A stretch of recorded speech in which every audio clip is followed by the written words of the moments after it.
Vous avez décidé aujourd'hui de nous parler du concours des animateurs, vous m'avez dit. Ah non, sûrement pas, absolument pas. Et vous êtes futile, mon pauvre ami. Non, aujourd'hui, je voudrais vous parler littérature et plus précisément d'un ouvrage trop méconnu d'un auteur iranien, Tarovar Saromeidi, intitulé Sur les chemins gelés de nos incertitudes. Il s'agit d'une fable philosophique, une œuvre difficile et austère dans laquelle Tarovar Saromeidi, on va l'appeler Tarovar, nous conte l'histoire d'une vieille femme qui rencontre l'esprit du mal un soir d'hiver alors qu'elle tire une charrette sur une route déserte. Ah, mais je vous prie de m'excuser. Stéphane Bern me tend un petit mot que je vous lis immédiatement. Voyons voir ce que dit ce mot. C'est chiant ton histoire de vieille iranienne. Parle-nous du grand concours des animateurs hier soir sur TF1. Mais non, mais c'est vous qui... C'est un jeu, hein, je vous précise. Non, j'ai décidé ce matin de ne pas céder à la facilité et je voudrais donc continuer avec ce roman iranien donc qui s'intitule Carmouze, interro oral. Sur les traces. Non. Sur le chemin gelé de nos incertitudes. Un conte philosophique. Donc, et Stéphane Bern me donne un deuxième papier. C'est une feuille blanche, hein, vous avez vu. Vous êtes d'accord? Tu joues pas le jeu. Si tu parles du grand concours des animateurs de TF1, je te raconte un potin de cul sur Stéphanie de Monaco. Bon, alors allez-y, puisque vous insistez, racontez le potin. Demandez plutôt à Henri Jean, il est tricard à Monaco. Bon, il n'y en a pas de nouveau depuis celui que vous nous avez raconté ce matin. Alors, bon. Ah là là. Donc, je vais donc, malgré moi, vous raconter le grand concours des animateurs qui réunissait, comme son nom l'indique, tous les présentateurs et présentatrices de TF1, même les virés qui n'avaient donc aucune dignité, plus Carl Zéro qui venait en quelque sorte déposer son CV. Alors, les questions étaient du niveau de CM2 et posées par Carole Rousseau, puisque justement, c'était la seule qui n'était pas capable d'y répondre. Donc, le problème, c'est qu'elle n'avait pas non plus le niveau pour les poser. Donc, elle avait du mal à lire le prompteur, ce qui fait qu'elle tendait des pièges impromptus aux candidats. Vous voyez. Bon. Pire que Julien Lepers, alors. Oui, dont certains n'en avaient pas besoin. Oh putain, c'est humiliant. Laissez-moi, Stéphane, revenons à la culture. Sur les chemins gelés de nos incertitudes, Tarovar Saromeidi nous offre une parabole sur le bien et le mal.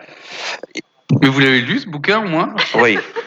Stéphane me tend un nouveau papier. Non, mais je vous tends plus rien. C'est chez quel éditeur? Est-ce que tu peux nous raconter la tête de Daniel Gilbert? On aurait cru un hibou réveillé en sursaut qui serait mis précipitamment du rouge à lèvres pour avoir l'air... Non, mais c'est vrai. C'est vrai. Daniel Gilbert ressemblait à un Picasso. Je vais vous expliquer. J'ai jamais vu ça. En fait, elle avait dû, en loge, commencer à se mettre le rouge à lèvres. Et puis, il y a Moujotte qui arrivait derrière pour lui faire une surprise, qui a dit « Ça y est, tu reviens à la télé !» Elle a sursauté, elle s'en est mis plein les dents. À ce moment-là, Moujotte lui a dit « Mais non, je déconne, tu peux recommencer avant de la bague dorée. » Et du coup, manque de peau, on l'a fait sur le plateau, elle était en retard, donc elle a fini pour que ce soit uniforme, elle a mis du rouge sur toutes les dents, évidemment, pour faire homogène. Vous voyez, on aurait cru une guerrière d'une tribu d'anthropophages qui venait d'arracher le cœur d'un adversaire avec les dents. C'était une ignoble, avec l'œil de hibou. Enfin bon. Et puis, bon, voilà, vous voyez, vous avez gagné, j'oublie la culture, Stéphane. C'est chez quel éditeur sur les rives gelées de mon... Paul. P-O-L. Donc, Carole Rousseau a lancé le jeu en disant « Nous allons commencer... » C'est authentique, sinon... Ça n'aurait pas de sens. Cette phrase est authentique. Et nous allons commencer car il est temps de célébrer la connaissance et l'intelligence. Connaissance et intelligence ont semblé tout de suite des mots excessifs, puisque les deux premières questions posées étaient « Quel est le signe astrologique d'une personne née le 25 décembre ?» et « Quel est le prénom du mari de la sorcière bien-aimée ?» Vous voyez, donc là, on était effectivement tout de suite en pleine connaissance et en pleine intelligence. Alors, il faut que je vous raconte qu'au début du jeu, il y avait 11 animatrices et 11 animateurs. Donc au début, les filles jouaient entre elles. Il y avait les 11 animatrices, dont je vais vous donner les noms. Il y avait Olivia Adriaco, c'est ça? Je suis pas sûr de son prénom. Celle qui a été remplacée par le singe à la présentation de vidéo gag, c'est vrai. Non, ils sont ensemble. Ah bon? Enfin, ils sont ensemble. Ah ben le voilà le potin. Le singe et elle. Non. Elle Ils est avec présentent l'émission Vous ensemble. dites un potin, le voilà. J'ai cru qu'elle vivait avec Siméone, le singe. donc. Non, pas du tout, Vous vous heureusement. souvenez, Cécile Siméone, donc. Non. Si, qui Théo, non? avec le footballeur. Et notre amie beaucoup, Evelyne Delia, Sophie Coste, notre copine d'Allo Quiz, Sophie Favier, qui avait choisi, parce que chacun avait choisi un thème, elle a dit « J'ai choisi la mode car j'adore la maison Dior ». Donc là, ça y est, elle est habillée pour l'hiver. comme Il Daniel était. Gilbert aussi, mais pour Daniel Gilbert, donc justement habillé pour l'hiver, avec son œil fermé, sa bouche écarlate. On avait l'impression qu'elle sortait d'un combat avec Mike Tyson. Ah, en vous n'allez fait. pas en remettre une Non. couche quand même. Non, si, ça m'a frappé. Non, mais à je mon avis, sûr. comme elle fait les pubs pour les Monoprix ou le Présus, hein, elle prend du truc bon marché. Donc il y avait votre copine Alexandra. Oh, Non, Stéphane. ça, c'est... Oui, voyez là. Mais non. C'est vil. Alexandra Non, mais c'est vous Bronkers, qui- votre copine. J'achète tous mes produits. Moi j'ai eu aussi, peur, j'ai moi cru que aussi, j'y donc étais. je peux rien dire. Non, mais Alexandra Branker, c'est une amie. Oui, Et c'est votre une amie amie. Donc d'origine. elle a demandé discrètement aux assistants à quelle heure ils distribuent les téléphones portables gratuits. Bon. Et elle a déclaré sans Ça, rire y a qu'elle pas eu de était cadeau. éditrice. Elle a dit demandé, quoi oui, elle a dit qu'elle était éditrice. De quoi Je ne sais pas, c'est un journal sur la forme. beauté. Oui, voilà, Oui, faut votre pas non beauté. plus exagérer. Pas éditrice chez Paul Édition. C'est pas elle qui édite sur les chemins. Comment de il nos- s'appelle, votre livre? Sur les chemins gelés de nos incertitudes. Vous vous souvenez plus déjà? C'était en page 1, mais vous voyez, je m'en rappelle pourtant. Et alors donc, Valérie Benaïm, Oui. qui est encore mince, est devenue un peu gothique. On dirait le chanteur de Cure. Elle est très. Moi, je l'aime beaucoup. Ouais, mais moi aussi, oui. Et Ça se sent d'ailleurs. et qui perfidement, lorsqu'elle elle raplace son parcours télé, elle a dit à Carole Rousseau, et puis je vous ai succédé dans Célébrité. L'autre a fait, ah oui, c'est vrai, d'un air dédaigneux du genre, mais aujourd'hui, ma pauvre fille, t'es où? Moi, je présente 2 émissions à TF1 et toi, t'es où? Bon, enfin bref. Elle est Ah, j'ai où bien Elle est fait où, de pas y d'ailleurs être, hein. Elle est où? Et défense d'entrée, c'est pas elle? Ah si, mais ça n'existe plus. Ah bon? Bon. Et il y avait également Emmanuel Gaume, qui a oublié, on l'a oublié, Il est encore présenta sur nulle TF1. part ailleurs. Vous vous souvenez, Emmanuel Gaume? Ah bon? Et Enfin, qui pas maintenant, elle aussi, est éditrice, mais musicale. Vous voyez, comme quoi. Alors, je n'aurai pas l'ironie facile sur les réponses des filles. Sachez simplement qu'à chaque fois qu'Alexandra Enfin, c'est une Bronkers fille qui a répondait, gagné, hein. elle a répondu juste. Elle a été qualifiée pour le 2e tour, Alexandra Bronkers. Et à chaque fois qu'elle répondait juste, on avait un plan de coupe où on faisait respirer les selles à Stéphane Bern. C'est pas Bon. vrai. c'est pas- Alors, les plus nuls ont été Daniel Gilbert, Alexandra Bronker et Sophie Coste. Bon, franchement, on peut pas parler de surprise. Vinrent ensuite les garçons. Alors, là, il y avait Denis Brognard qui présente Koh-Lanta, Bernard Montiel, Jean-Pierre Foucault, Nikos. En fait, Nikos, je voudrais dire une chose, je voudrais lui donner acte. Il a envoyé à titre personnel toute une série de cadeaux de Star Academy à la petite, vous vous souvenez, la petite Olivia à qui on avait réclamé de l'argent, etc. Donc, voilà, chapeau, parce qu'il n'avait pas à le faire, et il l'a fait à titre personnel.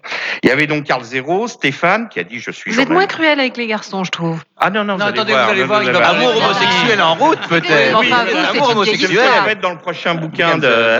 Non, oui, Les amours homosexuels. Sauf que les Guy filles, il y a un Garnier, costard par fille, alors que les Donc, garçons... non. ça va venir, Ah ça non, va c'est venir. faux, parce que je peux vous dire, non, on va pas reprendre, mais Boccolini, tout ça, j'ai pas taillé de costard, pourtant j'aurais pu. Elle a Mais gagné. non, non. c'est une fille, hein. Elle a gagné, Eh ben, surtout. justement, j'ai pas taillé de costard. Oui. Et donc, alors vous avez Stéphane Bern, donc qui, lui, comme thème, il avait, il est au premier. Vous avez pas eu le Famille thème, hein, vous royale. avez pas pu choisir votre thème. Au début, il avait choisi les gladiateurs, ils ont dit non. Ensuite, il a dit bon, bah ça fait rien, je vais prendre le naturisme insulaire, ils ont dit non Non, aussi. il voulait prendre la Alors, il a dit, vous Grèce. n'auriez pas un questionnaire sur les prisons turques? Alors bon, comme ça lui a été refusé également, finalement, il a pris le Gotha. Bon, et ensuite, on a eu Billy, alors je sais pas qui c'est, il était là pour faire le 11e. Et Ah puis, si, il a présenté l'émission pour les Émilie. gosses, ah bon? pour les enfants. Bon, enfin, il n'est plus non plus à l'antenne. Et Bataille et Fontaine. Excusez-moi, j'ai comme un éblouissement, là, rien pas pu prononcer tous ces noms. Donc, entrons donc dans le monde de l'intelligence et de la Oui. connaissance. Première question. Quel était le véritable prénom de Dalida? Là, Stéphane Bern a fait yes, yes, évidemment, il connaît. Donc, il s'est dit merde, ça se trouve, c'est peut-être un questionnaire spécial Mykonos. Il va y avoir des questions sur Barbara Streisand, Catherine Deneuve et les Village People. Mais après, il a été déçu par les questions suivantes. C'était à qui associe-t-on le vase de Soissons? Alors, il y avait 4, parce qu'il donne des réponses Ah oui. quand même. Clovis, Charlemagne, Vercingétorix et Jeanne d'Arc. Bon, Foucault et Montiel ont répondu Jeanne d'Arc. Je pensais que c'était le vase où elle a, tu C'est une vois, blague. les Anglais, tiens, voilà le vase, la nuit, dans la. Non. Quels furent les plus nuls, me direz-vous? Eh bien, Billy, Foucault et Stéphane Non. Bern. Vous êtes Ah non, fait c'est pas éliminer vrai. d'entrée. Je me suis fait éliminer à la fin parce que. Non, vous êtes fait éliminer au premier était pressé de tour. faire- Au premier était tour, mais pressé de comme la partir. plupart des gens, ils en ont gardé 4 sur 11. Non, puis Oui, il avait ben un bon, juste vous étiez avec dans moi, les- là. Il avait un dîner, Il avait un Stéphane. Il était rendez-vous. pressé de partir. Oui, voilà. surtout. Il avait peur. Mais pas Il me que ça, disait, après. avant d'aller à l'émission, il Ouais. m'avait dit, Je j'ai vais quand peur même pas de, me ça faire va chier 2 finir heures, à il a pas dit. d'heure. J'ai peur de me coucher tard. Ouais. Là, il est rentré pour les Non, non. chiffres et les lettres. Tu l'as Alors, dit.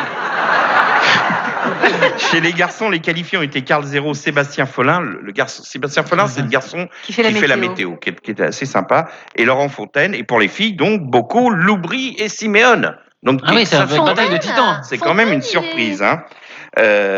Donc, alors après, évidemment, on leur a reposé une série de questions, donc je vais vous donner quelques perles quand même. On a demandé à Siméone, comment appelle-t-on un pot c'est un pot de fleurs contenant un petit jardin miniature avec des plantes grasses, des allants graviers et un petit pont. Elle a dit, ça s'appelle un jardin. Vous voyez, on lui dit un jardin quand même. Elle dit Denain. Bon. Carole Rousseau lui a dit « C'est rien, Cécile, c'était vraiment difficile. » Et elle était sincère quand il disait ça. Ensuite, elle lui a demandé « De quel instrument De Niro joue-t-il dans New York, New York ?» Réponse de Siméone, de la flûte. Et c'est vrai que De Niro, quand on voit De Niro, on l'imagine jouer de la flûte à bec. Tu vois. Quel titre porte le prince du Luxembourg? Réponse, le prince de Luxembourg. Bon. Non, il est grand-duc. Le grand-duc. Bah oui. Et bon, je vous passe les... Non, ce qui est bien avec Annie Dupéret, c'est qu'elle joue Sarah le soir, donc au moins ça lui évite de regarder ce genre de choses, c'est ça. Elle a Ouais, l'air enfin, bref. soulagée. Oui, elle est au théâtre. Hein. Toujours est-il qu'elle a eu cette conclusion. C'est quand même plus facile à la maison. Vous voyez, quand même. Ah oui. Donc, finalement, c'est Boccolini qui a gagné. Contre qui? Ce qui est Normal. ce qui est logique. Et là, on pouvait pas s'empêcher de penser à ceux qui avaient perdu, puis qui n'ont pas d'émission, vous voyez, qui sont rentrés chez eux après, quand même assez humiliés, qui sont repartis, qu'on a vu repartir sur les chemins gelés de leurs incertitudes.